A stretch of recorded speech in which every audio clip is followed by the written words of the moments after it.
తరచుగా మనకు కత్తిరించేటప్పుడు ఇలాంటి ఒక గాయములు నొప్పి కలుగుతుంది. நம்மை கத்தரிக்கும் போது இவ்விதமான ஒரு நோவுகளும் காயங்களும் உண்டாகும். మనము ఫలం ఇవ్వాలనే దేవుడు మనల్ని అవిధముగా నడిపిస్తూ ఉన్నారు.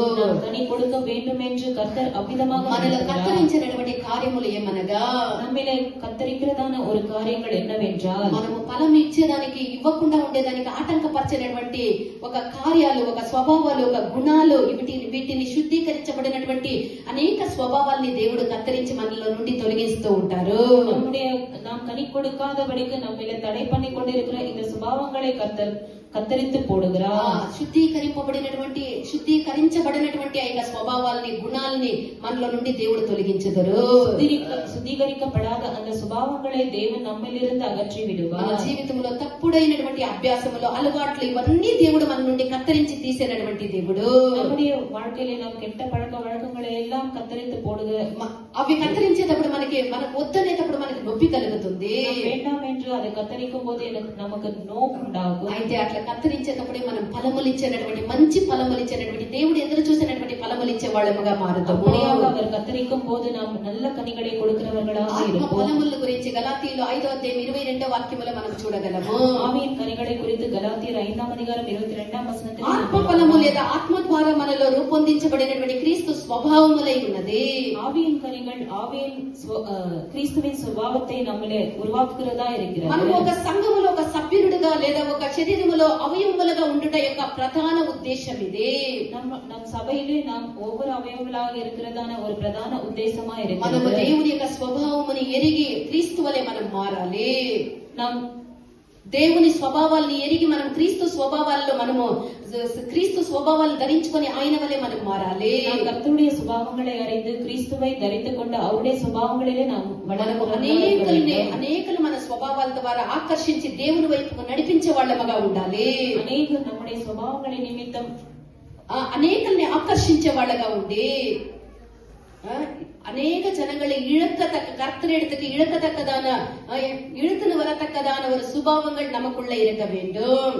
ఆ రీతిగా ఉండాలని దేవుడు మనలో ఎదురు చూస్తూ ఉన్నాడు. విధంగా இருக்க வேண்டும் என்று தேவன் எதிர்பார்க்கிறார். మనము దేవుని వలె మనం దేవుని యొక్క స్వభావాల్ని ధరించుకోవాలి.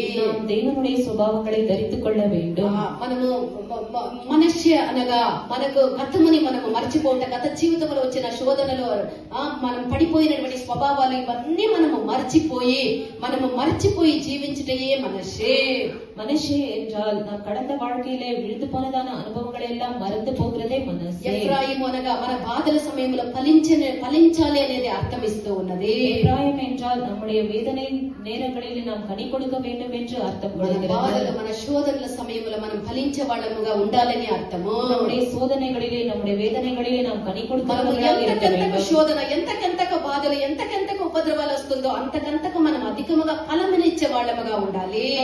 எத்தனை அதிகமாக சோதனை வருகின்றதோ, உபத்திரம் வருகின்றதோ அத்தனை அதிகமாக நாம் கனி கொடுக்கிறவர்களாக இருக்க வேண்டும். ఫలభరితులుగా ఉండవలేను. கனி கொடுக்கிறவர்களாக இருக்க வேண்டும். మనకు శోధనలు, ఉపద్రవములు కలగవచ్చు. நமக்கு சோதனைகளும் உபద్రவங்களும் உண்டாகலாம். వాటి మధ్య కూడా మనల్ని ఫలభరితముగా దేవుడు చేసేటటువంటి దేవుడు మనకున్నాడు. அவைகளின் மத்தியிலும் கூட தேவன் நம்மை கனி கொடுக்கிறவர்களாக மாற்ற வல்லவராக இருக்கிறார். యోసేపు యొక్క జీవితాన్ని గురించి మనం చూసినట్లయితే, యోసేపిன் வாழ்க்கையை குறித்து దాదాపు 13 సంవత్సరాల ఐగుప్తు దేశములో అతడు తన యొక్క యజమానిని ఇంట్లోనూ 13 வருஷங்கள் ఐగుప్తిన్ దేశத்திலும் தன்னுடைய எஜமானுடைய வீட்டிலும் చెరసాల్లో శ్రమల మార్గముల గుండా వెళ్ళాను. சிறைச்சாலையிலே அந்த உபద్రవங்களின் வழியாக అలాంటి సమయముల్లో కూడా, அப்படிப்பட்ட நேரங்களிலும் கூட దేవుని యొక్క దివ్యమైనటువంటి స్వభావాలతో యోసేపు ప్రకాశించే, కర్తరుடைய దివ్యமான స్వభావங்களினாலே அவர் ప్రకాశించారు. దేవుడు అతన్ని కృపలోను, సత్క్రియల్లోను, పరిశుద్ధతలోను, తగ్గింపులోను ఫలమనిచ్చినటువంటి ఫలభరితమైనటువంటి ఒక మనిషిగా యోసేపును దేవుడు మార్చే.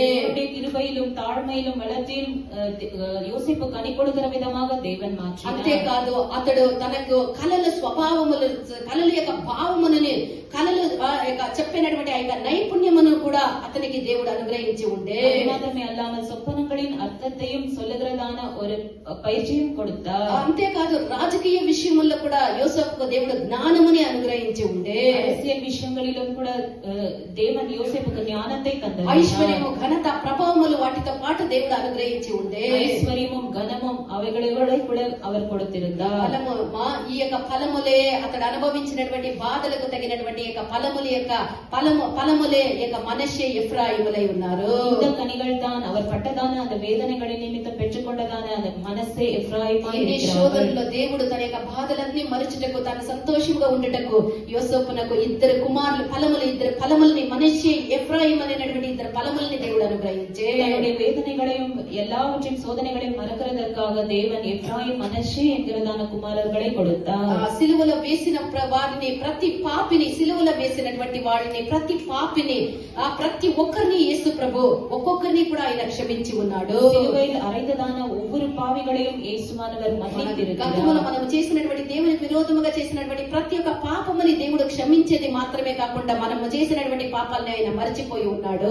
கடந்த நாட்களிலே கடந்த வாழ்க்கையிலே செய்ததான பாவங்கள் நமக்கு மன்னிக்கிறதற்காக மாத்திரமல்ல மறக்கிறவராகவும் இருக்கிறார். ఇదే క్రీస్తు యొక్క క్షమా గుణమై ఉన్నది. இதுவே கிறிஸ்துவின் மன்னிக்கிறதான சுபாவமா இருக்கிறது. క్రీస్తు మనల్ని ఫలించినట్లుగా கிறிஸ்து நாம் కని கொடுக்கிற విధமாக క్షమించేది మన్నించేది మర్చిపోయేది మనష్షే. మనం ఆ యొక్క క్రీస్తునందు మనము ఫలమిచ్చేది అది ఎఫ్రాయిమై ఉన్నది. மறக்கிறது மன்னிக்கிறது அது మనస్సే. ఫలమిచ్చేది பலன் கொடுப்பது எப்ராயிமா இருக்கிறது. గొప్ప హింసకుడైనటువంటి సౌలు కూడా క్షమించబడే. மிகுந்த இம்சை செய்கிறதான சவுல் கூட மன்னிக்கப்பட்டார். ఆయన పెద్ద అపోస్తలుడిగా పౌలుగా దేవుడు మార్చబడే. பெரிய அப்போஸ்தலனாகவும் பவுலாகவும் தேவன் 22 కీర్తన గురించి మనం చూసినట్లయితే 22వ సంగీతం గురించి సిలువలో వేయబడినటువంటి క్రీస్తు యొక్క బాధల గురించి అక్కడ వర్ణించబడి ఉన్నది. పడుகிறதான వేదనகளை குறித்து அங்கே எழுதப்பட்டிருக்கிறது. 22వ కీర్తనలో క్రీస్తు శ్రమల గురించి అక్కడ వివరించబడి ఉన్నది. 22వ కీర్తనలో అయితే తద్వారా కలిగినటువంటి ఆశీర్వాదముల్ని ఆ శ్రమల తర్వాత కలిగినటువంటి ఆశీర్వాదముల్ని 23వ కీర్తనలో చెప్పబడి ఉన్నది. சிலுவையின் பாடுகள் குறித்து அங்கே சொல்லப்பட்டிருக்கிறது. அதன் பிற்பாடு 23ஆம் அதிகாரத்துல அதன் மூலமாய் வருகிறதான ஆசீர்வாதங்களை பற்றி சொல்லப்பட்டிருக்கிறது. బైబిల్లోని ప్రాచీన కాలంలో తండ్రి ఆశీర్వాదములు మిక్కిలి ప్రాముఖ్యమైనటువంటిదిగా ఉండే. பழையகாலத்திலே வேதத்திலே நாம் பார்க்கும்போது கர்த்தருடைய ஆசீர்வாதங்கள் பிதாவின் ஆசீர்வாதங்கள் அது மிகவும் மேன்மையுள்ளதாக இருக்கிறது. అవును, తండ్రి యొక్క ఆశీర్వాదం అనేది అది మిక్కిలి శ్రేష్టమైనటువంటి ఒక ఆశీర్వాదము. பிதாவின் ஆசீர்வாதம் என்பது அது மேன்மையுள்ளதாக இருக்கிறது. ఎందుకనగా స్వాస్థ్యములోని ఎక్కువ భాగము ఎవరు పొందాలనో ఆ యొక్క ఆశీర్వాదములు ఆ యొక్క తండ్రే నిర్ణయించుదురు. அந்த சுதந்திர பாகம் யார் பெற்றுக்கொள்ள வேண்டும் என்பது తగపనాగే అవరే ఎక్కువ దీవెన పాత నిబంధన కాలంలో ఎక్కువ దీవెన మొదటగా ఎవరికి చెందుతుంది అంటే அதிக ஆசீர்வாதம் யாருக்கு அது செலுத்தப்பட வேண்டும் என்றால் ఎవరికి చెల్లుతుంది చెప్పండి? జ్యేష్ఠ కుమారులకి. జ్యేష్ఠ అంటా ఉంటారు, చెప్పనంటా ఉంటారు. జ్యేష్ఠ కుమారులకి ఎక్కువ ఆశీర్వాదం కలుగుతుంది. మూత కుమారులకి అధిక ఆశీర్వాదం. ఎందుకనగా అది వారి యొక్క జన్మ హక్కై ఉన్నది. என்னவென்றால் அது ஒரு அவர்களுடைய ஜென்ம అధికారమానది కొడకపడం వాడి యొక్క జన్మ హక్కు. అది వాడి యొక్క పుట్టుకతోనే వాడు కలిగినటువంటి హక్కు అయి ఉన్నది. అది పిరపిన్ అధికారమా இருக்கிறது. తన యొక్క జీవిత అవసాన కాలంలో పూర్వపితరుడైనటువంటి యాకోబు తన మనమండ్లను దీవించినటువంటి ఒక సందర్భం వచ్చే நம்முடைய பூர்வ பிதாவாகிய யாக்கோபு தன்னுடைய పేదమార్గడే ఆశీర్వదించడాన அந்த நேரம் வந்தது. ఆ సమయము ఆసన్నమైనప్పుడు அந்த సమయం வந்தபோது ఎట్లా ఆశీర్వదిస్తున్నాడు చదవండి. 48 ఆదికాండము 48 9 10 వాక్యాలు చదవండి. ఆదియాగమం 48వ అధ్యాయం 9 10 వచనங்களை படியுங்கள். శైల చాలా బాగా చెప్తా ఉంది. చాలా బాగా చెప్తా ఉంది. నువ్వేమి భయపడదమ్మా, ఇంకా బాగా చెప్పు. ಇಸ್ರಾಯೇಲರು ಯೋಸೇಫನ ಮಕ್ಕಳನ್ನು ನೋಡಿ ಇವರು ಯಾರೆಂದು ಕೇಳಲು ಇವರು ಯಾರೆಂದು ಇಸ್ರಾಯೇಲನು ಇಸ್ರಾಯೇಲನಗ ಯಾಕೋಬೆ ಯೋಸೇಫನ ಮಕ್ಕಳನ್ನು ನೋಡಿ ಇವರು ಯಾರೆಂದು ಕೇಳಲು ಯೋಸೇಫನು ತನ್ನ ತಂದೆಗೆ ಇವರು ಈ ದೇಶದಲ್ಲಿ ನನಗೆ ದೇವರು ಅನುಗ್ರಹಿಸಿದ ಮಕ್ಕಳು. ಈ ದೇಶದಲ್ಲಿ ತಂದೆಯೇ ಯಾಕೋಬನೇ, ಈ ದೇಶದಲ್ಲಿ ದೇವರು ನನಗೆ ಅನುಗ್ರಹಿಸಿದ ಇಬ್ಬರು ಮಕ್ಕಳಾಗಿದ್ದಾರೆ ಎಂದು ಹೇಳಿದನು. ಅದಕ್ಕೆ ಅವನು ಇವರನ್ನು ನಾನು ಆಶೀರ್ವದಿಸುತ್ತೇನೆ, ಇವರನ್ನು ನಾನು ಆಶೀರ್ವದಿಸುತ್ತೇನೆ, ನನ್ನ ಹತ್ತಿರಕ್ಕೆ ಕರೆಕೊಂಡು ಬಾ ಎಂದು ಹೇಳಿದರು. இஸ்ரவேல் யோசேப்பின் குமாரரை பார்த்து இஸ்ரவேல் யாக்கோபு யோசேப்பின் குமாரர்கள் இவர்களை பார்த்து இவர்கள் யார் என்று இவர்கள் யார் என்று கேட்டார். யோசேப்பு தன் தகப்பனை நோக்கி யோசேப்பு தன் தகப்பனை நோக்கி இவர்கள் இவ்விடத்தில் தேவன் எனக்கு அருளின குமாரர் என்றார். இவ்விடத்திலே தேவன் எனக்கு அருளின குமாரர்கள் என்று சொன்னார். அப்பொழுது அவர் நான் அவர்களை ஆசீர்வதிக்கும்படி அவர்களை என் கிட்ட கொண்டு வா என்றார். என்கிட்ட கொண்டு வா என்று சொன்னார். యోసేపును యాకోబు అడుగుతూ ఉన్నాడు. తండ్రి యాకోబు యోసేపు కుమారుడైనటువంటి యోసేపును అడుగుతూ ఉన్నాను, వీరు ఎవరు అని అడగగా, ఈ దేశమందు దేవుడు నాకు ఇచ్చినటువంటి ఇద్దరు కుమారులని తండ్రి అయినటువంటి యాకోబునకు యోసేపు చెప్పగా, பிதாவாகிய யாக்கோபு யோசேப்பிடத்தில் கேட்கிறார், இவர்கள் யார் என்று. இவர்கள் என்னுடைய குமாரர், இவ்விடத்திலே கொடுத்ததான కుమారர்கள் என்று యోసేపు சொல்லுகிறார். వారిద్దరిని నా దగ్గరికి తీసుకొని రా, వాళ్ళని నేను ఆశీర్వదించాలని యాకోబు చెప్పినప్పుడు, அவர்கள் இருவரையும் என்னிடத்தில் கொண்டு வா, நான் அவர்களை ஆசீர்வதிக்க வேண்டும் என்று యాకోబు சொன்னபோது, యాకోబు తన యొక్క మనవడులైనటువంటి మనష్షే ఎఫ్రాయిం ఇద్దరిని దీవించేదానికి తన దగ్గరికి తీసుకొని రాగా, యాకోబు తన పేరన్களை ఆశీర్వదిக்கும்படி యోసేపు మనష్షే ఎఫ్రాయిం ఎన్கிறதான இருவரையும் கூட்டி கொண்டு வரும்போது, సహజముగానే నేచురల్ గా మనం ఎట్లా పెడతాము, சமூகத்திலே நாம் பொதுவாக என்னவென்று நாம் జ్యేష్ఠ కుమారుని కుడి వైపున, కనిష్ట కుమారుని రెండవ కుమారుని ఎడమ వైపు మనం పెడతాము. మూడో కుమారుని వలదుపురమాகவும் ఇళయ కుమారుని ఇడదుపురమాகவும் మనం వైపు. ఎఫ్రాయిము అతని యొక్క ఎడమ ప్రక్క, మనష్షే యాకోబు యొక్క కుడి వైపు నిలబెట్టిరి. యాకోబుடைய వలదుపురமாக మనష్షేయையும் இடதுபுறமாக எப்ராயிமை நிறுத்தினார்கள். మనష్షే పెద్దోడు, ఎఫ్రాయిం చిన్నోడు. మనష్షే పెరియవన్, ఎఫ్రాయిం పెద్దోడైనటువంటి మనష్షేని కుడి వైపు, చిన్నవాడైనటువంటి ఎఫ్రాయిముని ఎడమ వైపు నిలబెట్టిగా, సిరియవనాగియ ఎఫ్రాయిమై இடதுபுறமாக நிறுத்தி வைத்திருந்த போது, అయితే యాకోబు ఆశీర్వదించేటప్పుడు, యాకోబు ఆశీర్వదించుకున్నాడు. ఎన్నోసార్లు ఉపదేశం విని ఉంటాము. ఎట్లా ఆశీర్వదించే చెప్పండి చూస్తాము. దిగ్భ్రాంతి నందు విధముగా అక్కడ ఒక విస్మయమే జరిగిపోయే, அதிர்ச்சி உண்டாகத்தக்கதான ஒரு காரியம் அங்க ஏற்பட்டது. என்ன அந்த காரியம்? 48ஆம் அதிகாரம் 14 வசனம், ஆதியாகமம் 48:14 வாசியுங்கள். அவன் யோசேப்பை ஆசீர்வதித்து என் பிதாக்களாகிய ஆபிரகாமும் ஈசாக்கும் வழிபட்டு வணங்கிய தேவனும், நான் பிறந்த நாள் முதல் இந்நாள் வரைக்கும் என்னை ஆதரித்து வந்த தேவனும், எல்லா தீமைக்கும் நீங்களாக்கி. எந்த வசனமா? 16. మనష్షే పెద్దవాడైనందున ఇశ్రాయేలు తన చేతులను యుక్తిగా చాచి, బాగా వాక్యం వింటేనే దీని యొక్క సారాంశం అర్థమైంది. యుక్తిగా తన యొక్క చేతులను చాచి, చిన్నవాడైన ఎఫ్రాయిము తన మీద తన కుడి చేతిని, చిన్నవాడైనటువంటి తన యొక్క ఎఫ్రాయిం మీద తన యొక్క కుడి చేతిని, మనష్షే తన మీద తన ఎడమ చేతిని హల్లెలూయా. ఈ పక్క పెద్దవాడు మనష్షే, ఈ పక్క చిన్నవాడు ఎఫ్రాయిం ఉన్నాడు. పెద్దవాడిని ఆశీర్వదించి చిన్నవాడిని ఆశీర్వదించాలి. అయితే యాకోబు యుక్తిగా ఏం చేస్తూ ఉన్నాడు చెప్పండి?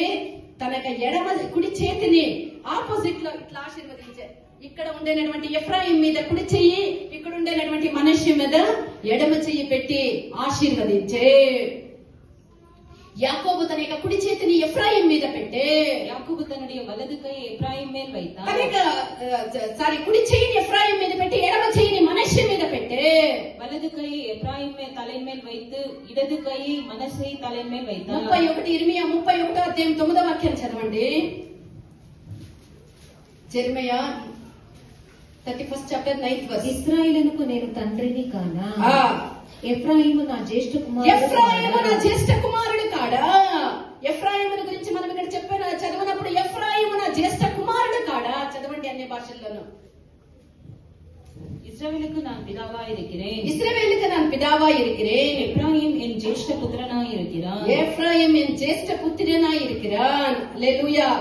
ఎఫ్రాయిము నా జ్యేష్ఠ కుమారుడుగా ఉన్నాడని ఇక్కడ మనం చూస్తూ ఉన్నాము. ఎఫ్రాయిం ఎన్ జ్యేష్ఠ పుత్రనాய் இருக்கிறான் என்று நாம் இங்கே பார்க்கிறோம். దీవెనలను పొందుటకు చిన్న కుమారుడు ఎంపిక చేయబడుట సాధారణంగా మనము వేద గ్రంథములో అనేక చోట్ల మనం చూస్తూ ఉన్నాము. இளைய குமாரனை ஆசீர்வதிப்பது வேதத்தில் நாம் அநேக சந்தர்ப்பங்கள்ல அநேக நேரத்துல நாம் பார்க்கிறோம். இளையவன் ஆசீர்வதிக்கப்பட்டது வேதத்துல நம்ம அநேக சந்தர்ப்பங்கள்ல நாம் பார்த்து கொண்டிருக்கிறோம். కాయనికి ప్రతిగా, కాయని పెద్దోడా ఏబేలు పెద్దోడా? అయితే దేవుడు ఎవరిని ఆశీర్వదించారు? కాయానికి బదులుగా దేవుడు ఏబేల్ని ఎన్నిక చేసుకొని, కాయనికి బదులుగా కర్తర్ ఆబేలే అంగీకరిస్తారు. యాపేతుకు బదులుగా దేవుడు ఎవరిని ఎన్నుకొనే? షేముని ఎన్నుకొనే. యాపేతుకు బదులుగా కర్తర్ సేమై, ఏశావుకు బదులుగా దేవుడు ఎవరిని ఎన్నుకొనే?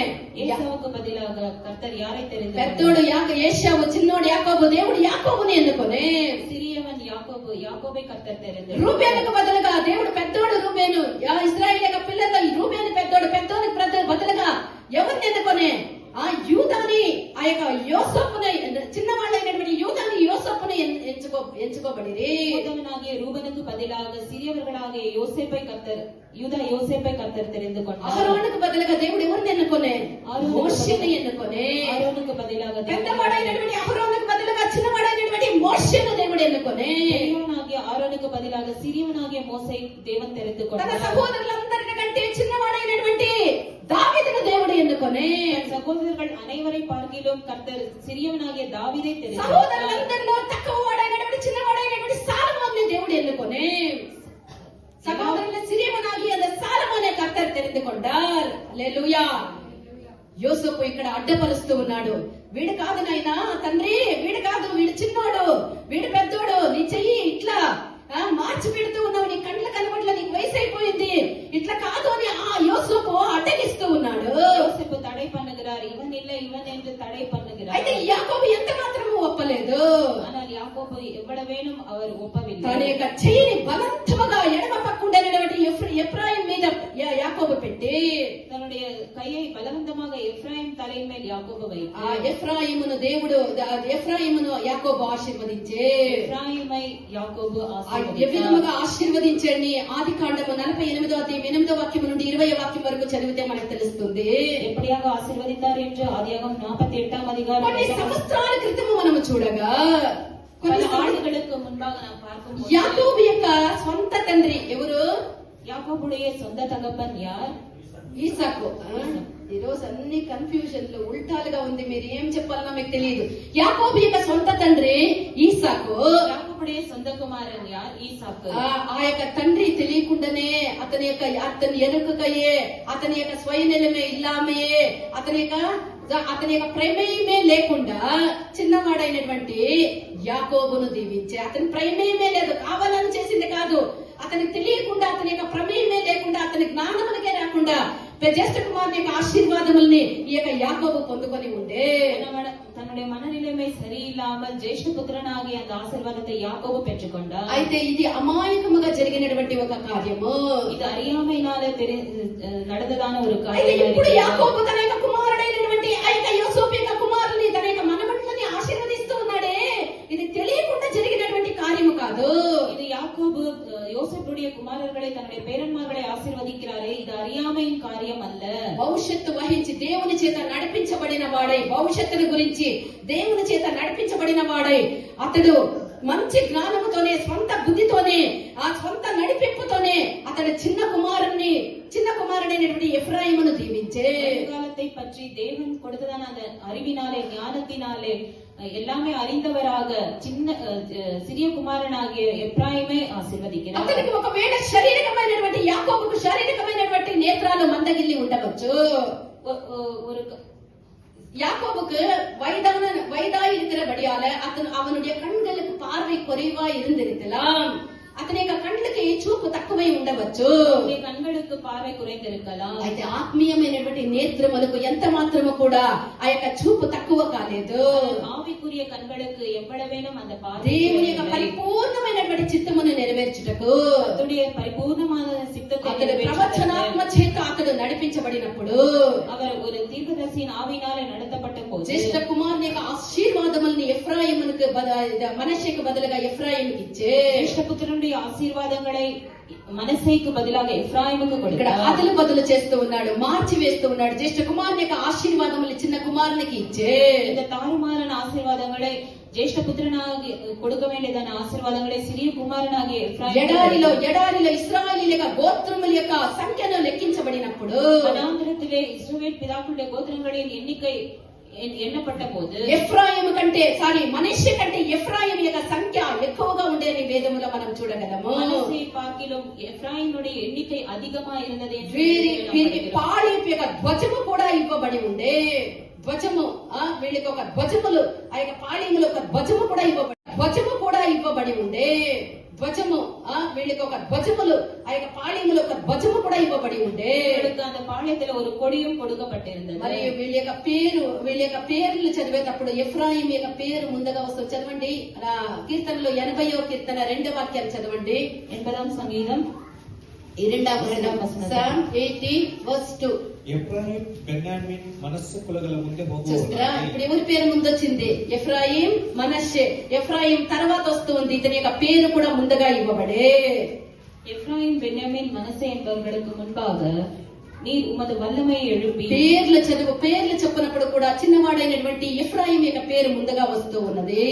పేరు சொல்லும் போது கூட சிறியவனாகிய எப்ராயிம் பேர் முதலாவதாக வருகின்றது. దేవుని యొక్క జనమా, మన మనము గతమును మరచిపోవుటకు దేవుడు మనకు ఏలాగ సహాయం చేయను అనేది మనస్సే చూపిస్తూ ఉన్నాడు. கடந்த காலத்தை மறக்கிறதற்கு கர்த்தர் எவ்விதமாக நடத்துவார் என்பதற்கான அந்த காரியத்தை మనసే நமக்கு காட்டுகிறார். ఆ తర్వాత కలిగినటువంటి గొప్ప ఆశీర్వాదములను ఎఫ్రాయిం చూపిస్తూ ఉన్నది. ఉండాగలదన్న ఆశీర్వాదங்களை குறித்து ఎఫ్రాయిం కాட்டுகிறார். ఎన్నడూ కూడా వేదనకు లేనటువంటి ఒక రాజ్యము, పరలోక రాజ్యము మన కొరకై ఉంచబడి ఉన్నది. எப்பொழுதுமே வேதனை இல்லாத ஒரு ராஜ்யம், பரலோக ராஜ்யம். అక్కడ ఆశీర్వాదములు నిత్య సంతోషములే కలుగును. அங்கே ஆசீர்வாதங்களும் நித்திய சந்தோஷங்களும். 11 నెలలు మనల్ని కాపాడినటువంటి దేవుడు 11 మాదங்கள் நம்மை 12వ నెల కూడా మనల్ని ఆశీర్వాదముగా, మనం కలిగినటువంటి శోధనలో బాధలు అన్ని మర్చి సంతోషాన్ని, ఆశీర్వాదాన్ని అనుభవించడానికి 12వ నెలని మనకు ఆశీర్వాద నెలగా దేవుడు మనకు అనుగ్రహించనై ఉన్నాడు. இந்த 12வது மாதத்திலே நம்முடைய வேதனைகள், உபத்திரவங்களை மறக்கிறதற்கு தேவன் ஆசீர்வாதமாக கொடுக்க இருக்கிறார். ஆசீர்வாதமான மாதமாய் கர்த்தர் இந்த 12ஆம் மாதத்தை நமக்கு தரப்போகிறார். அல்லேலூயா, அல்லேலూయా. మనమందరము సమర్పించుదుము గాక. எல்லாரும் ஒப்புக்கொடுப்போமாக. దేవుని యొక్క సన్నిధానములో మనం మన యొక్క గత కాలముని మనం మరచినప్పుడు, మన శోధనలు, బాధలు అన్నిటినీ మరచినప్పుడు మన యొక్క దేవుడు మనలో అధికమైనటువంటి ఆశీర్వాదము, ఫలభరితమైనటువంటి ఆశీర్వాదములను పొందుకునేదానికి దేవుడు మన జీవితంలో ఎఫ్రాయిముని కలిగించే దేవుడై ఉన్నాడు. நம்முடைய கடந்த கால வாழ்க்கையின் வருத்தங்களையும் வேதனைகளையும் உபத்திரங்களையும் மறக்கும் போது நம்முடைய தேவனாகிய கர்த்தர் நமக்கு ஆசீர்வாதங்களையும் நிறைவான சந்தோஷத்தையும் கொடுக்கிறவராய் இருக்கிறார். எப்ராயிமை போல ஆசீர்வதிக்க. కూర్చోండి, సైలెంట్ గా. పిల్లలు ఎందుకు ఎగరేది? కూర్చోండి, సైలెంట్ గా కూర్చోవాల పిల్లలు. ఇదేం ప్లే గ్రౌండ్ మాట్లాడుతూ ఉండాలి అందరూను. దేవుడు మనల్ని ఆశీర్వదించ కోరుతూ ఉన్నాడు. கர்த்தர் நம்மை ஆசீர்வதிக்க விரும்புகிறார். సమర్పించదము గాక. హల్లెలూయా. బిడ్డ ప్రతిష్ఠ ఉంది. బిడ్డని ప్రతిష్ఠించే బిడ్డని తీసుకొని తల్లిదండ్రుల ముందుకు రండి.